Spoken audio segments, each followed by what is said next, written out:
এই দক্ষিণ রায় একজন সেনাপতি থেকে দেবতা হলেন তারই ইতিহাস তোমাদেরকে আজকে সম্পূর্ণ বলবো। তোমরা সামনে যে পুকুরটি দেখছো এটা কিন্তু বাবা দক্ষিণ রায়ের পুকুর। যারা যে সমস্ত ভক্তরা মানসিক করে তাদের এখানে মানসিক হিসাবে কেউ ছাগল, হাঁস, মুরগি ইত্যাদি মানসিক করে এবং বাবার এখানে দেয়। তা কিন্তু এই যে সামনে যে তোমরা বাবা দক্ষিণ রায়ের পুকুর দেখছো, এই পুকুরে কিন্তু মানসিকের হাঁস ছাড়া কিন্তু এখন বিকেলবেলা, তাই খুব বেশি ভক্তদের ভিড় নেই এখানে। ম্যাক্সিমাম ভক্তদের ভিড় থাকে সকালের টাইমে ও দুপুর পর্যন্ত। এখন যে সামনে স্তম্ভটা দেখছেন, এখানেই কিন্তু মানসিকের সমস্ত পাঁটাগুলি কিন্তু এখানে বলি দেওয়া হয়। আর এই বলিটা সাধারণত অমাবস্যাতে দেওয়া হয়।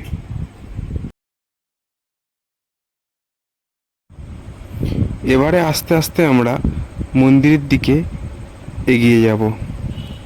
তোমরা সামনেই দেখতে পাচ্ছ একটি বাঘের মূর্তি করা, তাই দক্ষিণ রায়কে কিন্তু আমরা বাঘের রাজাও বলে থাকি। তাই সেই হিসাবে এখানে একটি বাঘের মূর্তিও রয়েছে মন্দিরের সামনেই। আর এছাড়া রয়েছে মন্দিরের গায়ে অসংখ্য বিভিন্ন দেবদেবীর মূর্তি, যেগুলো দেখতে কিন্তু অপূর্ব সুন্দর। এইবারে আমরা প্রবেশ করছি দক্ষিণ রায়ের মন্দিরের ভিতরে। মন্দিরের ভিতরটাও কিন্তু খুব সুন্দর। এবারে তোমাদের দেখাতে চলেছি আমি সেই আশ্চর্য দেবতা দক্ষিণ রায়। মন্দিরের গেটে রয়েছে অসংখ্য লাল সুতো বাঁধা। এগুলি সাধারণত মানসিকের জন্য কিন্তু ভক্তগণ বাঁধে। মূর্তিটির উচ্চতা হচ্ছে 7 ফুট এবং তোমরা হাতে রয়েছে দেখছো বন্দুক। এছাড়া বাবা দক্ষিণ রায়ের যে সমস্ত অস্ত্রশস্ত্রগুলো রয়েছে সেগুলো তোমরা পিছনের দেয়ালে কিন্তু টাঙানো রয়েছে। তীর, ধনুক, তরোয়ারি আরও সমস্ত অস্ত্রশস্ত্র কিন্তু এই মন্দিরের মধ্যে রাখা আছে। এবারে তোমাদের বলবো কিভাবে তিনি সেনাপতি থেকে দেবতা হলেন। আজ থেকে প্রায় 500 বছর আগে বাংলা, বিহার, উড়িষ্যা এই সমস্ত অঞ্চলের কিন্তু রাজা ছিলেন মুকুট রায়, যিনি থাকতেন বাংলাদেশে।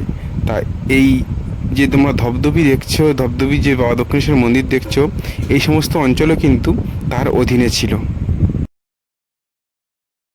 মুকুট রায়ের সেনাপতি দক্ষিণ রায় এই সমস্ত অঞ্চলের কিন্তু ভার গ্রহণ করেন ও এখানে চলে আসেন ও এখানকার অধিবাসীদের মধ্যে একটা প্রভাব বিস্তার করেন, কারণ তিনি আয়ুর্বেদের বিভিন্ন জড়িবুটির সাহায্যে সাধারণ মানুষের কিন্তু প্রচুর উপকার করেন। এইভাবে সমাজে কিন্তু তার একটা প্রভাব বিস্তার হয়। এভাবেই কিছু সময় অতিবাহিত হয়। এমন সময় হঠাৎ করে বন্যায় কিন্তু সমস্ত অঞ্চল কিন্তু ভেসে যায়। তারপর কিছু বছর কেটে যাওয়ার পর আস্তে আস্তে এই সমস্ত অঞ্চলগুলি ফের স্বাভাবিক অবস্থায় ফিরে আসে ও এখানে বিভিন্ন ধরনের উপজাতি বসবাস শুরু করে দেয়। এখন বর্তমানে যেখানে মন্দিরটি রয়েছে সেখানে কিন্তু আগে ছিল একটি মাটির ঢিবি ও ওই অঞ্চলে বসবাস করা বিভিন্ন উপজাতি কিন্তু ওই মাটির ঢিবিতে কিন্তু পূজা অর্চনা করেই তবে তারা জঙ্গলে রওনা দিত, কারণ জঙ্গলে তারা কাঠ কাটা, শিকার এবং মধু সংগ্রহের জন্য কিন্তু যেত। তখন তারা ওই মাটির ঢিবিতে কিন্তু তারা পূজা অর্চনা করে কিন্তু যেত, যাতে তারা বিভিন্ন ধরনের জঙ্গলের হিংস্র জন্তু হাত থেকে কিন্তু তারা রক্ষা পায়। সেই উদ্দেশ্যে কিন্তু তারা ওখানে পূজা অর্চনা করতো। সেই কারণেই কিন্তু এই দক্ষিণ রায়কে কিন্তু আমরা বাঘের রাজা বলে কিন্তু জেনে থাকি এবং এর আর একটা নামও আছে, সুন্দরবনের বাঘের রাজাও কিন্তু দক্ষিণ রায়কে বলা হয়। এভাবেই তিনি একজন সেনাপতি থেকে ধীরে ধীরে দেবতা হয়ে উঠলেন। খুবই জাগ্রত এই মন্দির। তিনি ভক্তদের সকল প্রকার মনোবাসনা কিন্তু পূর্ণ করে থাকেন।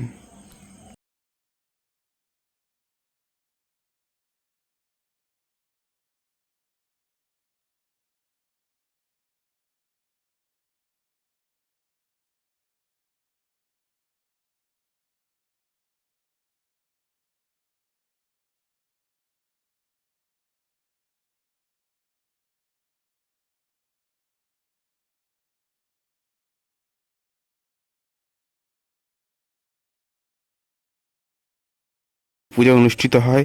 এছাড়া বাকি দিনগুলোতে সকাল 11টা এবং সন্ধ্যা 6:30টায় কিন্তু আরতি হয়। পয়লা মাঘ বাবার জন্মদিন, তাই ওই দিন বিশেষ পূজা অনুষ্ঠিত হয়। এছাড়া চৈত্র মাসের নীল উৎসব, আম্বুবাচী, শিবরাত্রির দিন কিন্তু বিশেষ পূজা অনুষ্ঠিত হয়। প্রচুর ভক্ত এখানে সমাগম হয়। তোমরা সামনে যে এই চারটি দেখছো, এখানে দক্ষিণার মূল্য কত, এছাড়া ছাগ সংকল্প, হাঁস সংকল্প, মাথা ন্যাড়া, ধুনো পোড়ানো, গাড়ি পূজা ইত্যাদির দক্ষিণা কত লাগবে সমস্ত কিছু কিন্তু এখানে দেওয়া আছে। আয়ুর্বেদিক ওষুধের কত মূল্য সেটাও কিন্তু এখানে দেওয়া রয়েছে। প্রচুর মানুষজন এখানে এই আয়ুর্বেদিক ওষুধ নিয়ে কিন্তু উপকৃত হয়েছেন। বিশেষ করে বাতের ব্যথা, এছাড়া প্যারালাইসিস অনেক রোগীও কিন্তু বাবার দয়ায় কিন্তু এখান থেকে অনেকেই ভালো হয়েছে, সেরে গেছে তাদের রোগ। সন্ধ্যা হয়ে গেছে, এবার বাবার আরতি হবে। তা তোমাদেরকে চলো বাবা দক্ষিণেশ্বরের আরতি দর্শন করাই।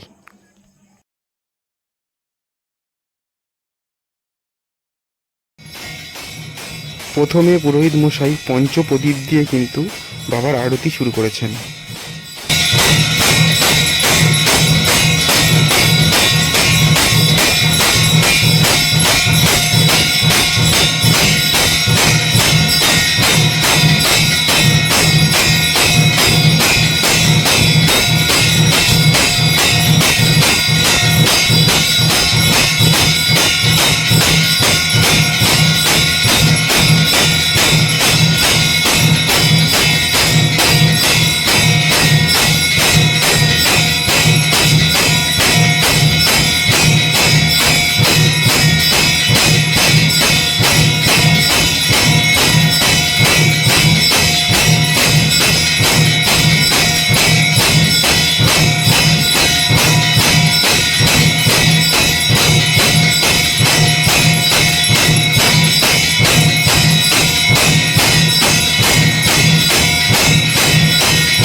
এবারে কর্পূর দ্বীপ দিয়ে আরতি করছেন।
এবারে শঙ্খ দ্বারা আরতি করছেন।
এবারে বিল্লপত্র দ্বারা বাবা দক্ষিণ রায়ের কিন্তু আরতি করছেন।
এবারে দর্পণ দিয়ে আরতি করছেন।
এবারে চামর দ্বারা আরতি করছেন।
দক্ষিণেশ্বর মন্দিরের এই ভিডিও তোমাদের কেমন লাগলো সেটা কমেন্ট করে জানিও।